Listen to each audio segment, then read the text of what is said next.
and run the fucking numbers. If it's less than $2 million by the end of 2020, then mathematics itself is a flawed discipline. Hey everybody, it is Matty here with Altcoin Buzz with you on this Monday. Happy start to your week. Today we're discussing here on Bitcoinist.com John McAfee's latest prediction, or was it just a slip of the tongue? He's calling for $2 million per Bitcoin now by the end of 2020 instead of just $1 million.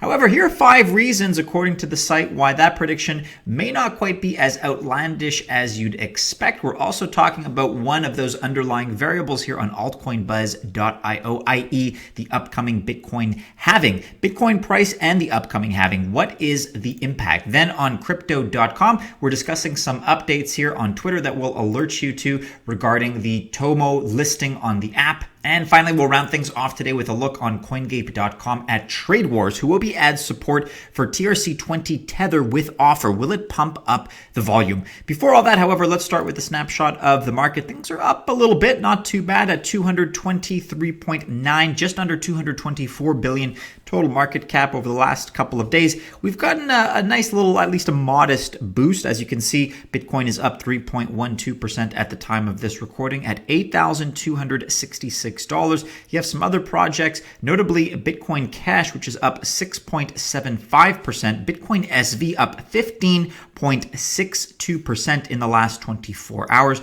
Dominance of Bitcoin at the time of this recording, 66.5%. So John McAfee is no stranger to controversy. Among other things, he is known for his famous prediction that Bitcoin will hit $1 million by the end of 2020. And whether or not it was a slip of the tongue is still contended in some circles, but he recently said that Bitcoin may hit $2 million now by the end of 2020. Here are 5 reasons, however, why it's not as crazy as it initially sounds. There are a number of factors involved, including scarcity, including the halving, which we're going to talk about more in this video, including government speculation and the fact that a lot of geopolitical bodies may want to be hedging their bets. There's talk about it at national levels in the form of the Chinese government as just one example, and this looming threat of a global recession in 2020 that everybody keeps talking about. So here are some of those reasons in more detail here. $2 million Bitcoin by the end of 2020. By the way, this comes to us by way of an interview with AIBC Summit, where John McAfee made the seemingly outlandish statement doubling down on his previous prediction that Bitcoin would hit $1 million by 2020.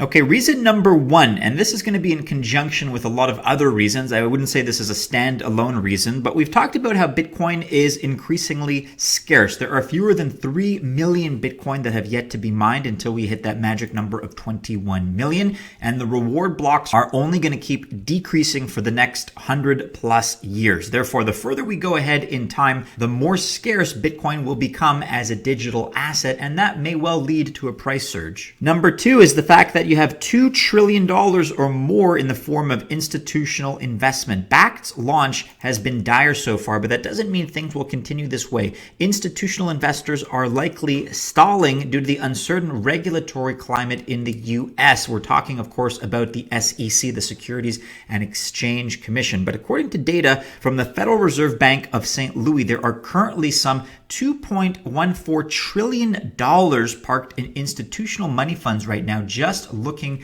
to find a home. Once crypto and Bitcoin legitimize themselves at large, at least in terms of how the public perceives them, that may well be the channel that these $2.14 trillion will flow into, at least in part. Now, this relates back to reason number 1, but at number 3, you have the fact that Bitcoin halving is occurring in May 2020. So kind of to zero in on that scarcity argument, in the year 2020 itself, Bitcoin will come under the microscope. And for those not already initiated, the public is going to be talking more and more about that algorithmically determined scarcity. Again, that event, the halving, Bitcoin's halving, is happening in May of 2020. Reason number 4, governments holding Bitcoin in central bank reserves. Anthony Pompliano is talking about Venezuela in particular here. If all countries follow the same trend as Pomp enthusiastically believes, the price of Bitcoin could indeed go to the moon. We are referencing this tweet specifically from not all that long ago, September the 26th. Reports are surfacing that Venezuela is considering holding Bitcoin and Ethereum in their central bank reserves while also using it to pay organizations. And perhaps the leaders of that country are noticing that, the petro hasn't quite lived up to expectations, but Bitcoin and Ethereum are here to stay. Every country will eventually do this. Just a matter of time before the game theory kicks in. For more on what game theory is, I'd recommend highly that you read up on it if you're already in this space, and if you're interested in this new wave of economics that we discuss here every day on the channel, check out an associated article here that's linked to on Bloomberg.com. Venezuela is not the only country that is considering some of these moves strategically. It's just hearsay for now, but from what I understand, Russia and others, basically the BRICS countries, are interested in this type of possibility at least. And finally, this isn't necessarily something that anybody is hoping for, but reason number 5 why Bitcoin could hit $2 million at the end of 2020 is a global recession in 2020. The jury is still somewhat out on whether investors consider Bitcoin a safe haven asset. However, as we've seen recently in Hong Kong, Venezuela, and Argentina, when macro conditions are ripe, the stock markets tumble and many investors drift toward Bitcoin. Some economists are unfortunately calling for a global recession next year in 2020. Bitcoin could get a massive influx as a result of those geopolitical and economic activities. With the network fundamentals better than ever, this could send things into the stratosphere.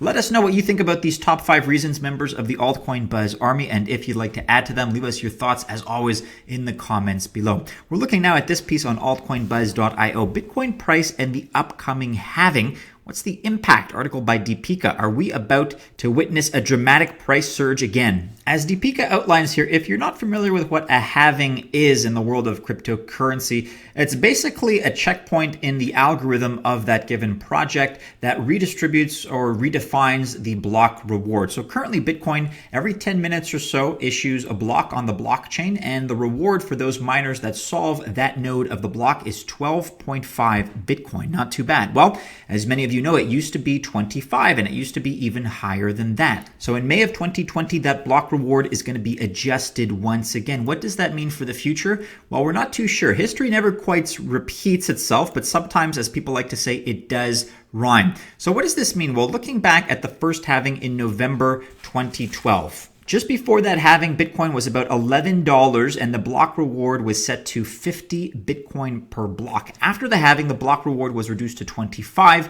and the price jumped to about $14. There wasn't an immediate remarkable spike. However, the next year, Bitcoin went up to $1,100 before settling at $220. Fast forward to July 2016, and that block reward went from 25 to 12.5. The price settled in a range of 580 to 700. And then, as we all know, the following year in 2017, we saw a price spike to the all-time high of $20,000 in December. Nobody knows what the future holds exactly, but if history were to be any suggestion, we could see kind of a lethargic, underwhelming initial response followed by something more dramatic in the months or perhaps even a year down the line. Now, this is all conjecture. Nothing is certain, but 2017, in my opinion, was a time that really brought Bitcoin into the spotlight. People had never heard about it. People didn't know or weren't familiar with cryptocurrency or the blockchain or really any details whatsoever. This time, I think they're going to be paying attention. So something as momentous, as significant as a halving event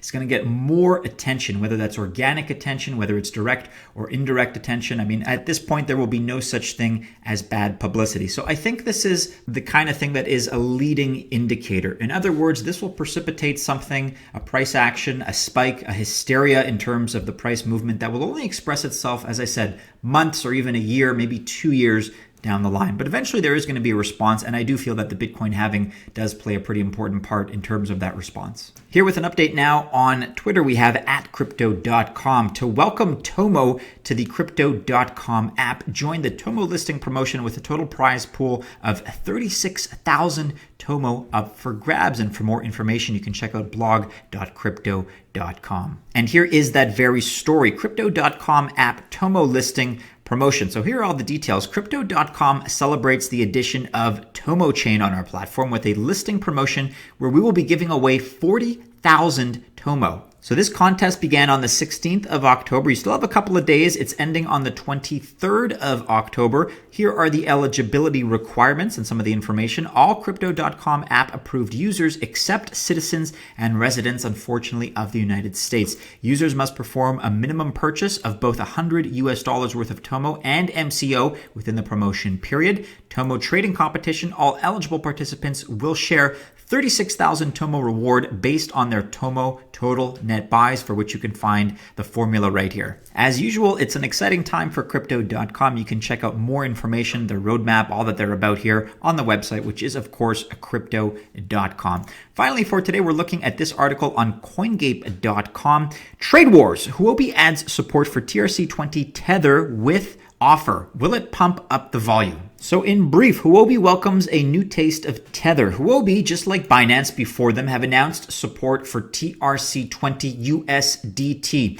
Until November 1st, Huobi users will benefit from trading Tron-based Tether on the exchange to the tune of 30% APR in the case of those boasting net deposits of over 100 TRC20 USDT, vastly exceeding the sort of returns typically available from crypto lending platforms. The top 20 traders, meanwhile, will take a share of 320,000 TRC20 USDT distributed among 6 user tiers. Huobi, of course, is a digital asset trading hub and has made over $1.2 trillion in transactions since entering the scene in 2013, allowing users to trade over 200 tokens across spot, margin, contracts, and fiat quickly and cost effectively. So congratulations to both Huobi and Tether. We'll see if this partnership, as well as the giveaway that they're implementing, will be a boon for their volume. For more information, check out the rest of this piece again on CoinGape.com. And that about rounds it out for today, everybody. Do be sure you are following us on all the regular social media channels, and do check into our website, altcoinbuzz.io, for all the updates and all the latest news. If you enjoyed this video, go ahead, like, subscribe, share, hit the bell to receive notifications. I wish you all the very best of luck if you choose to invest on this Monday, but have a great start to your week, members of the Altcoin Buzz Army. And as always, we hope to see you again soon in our next video. Take care.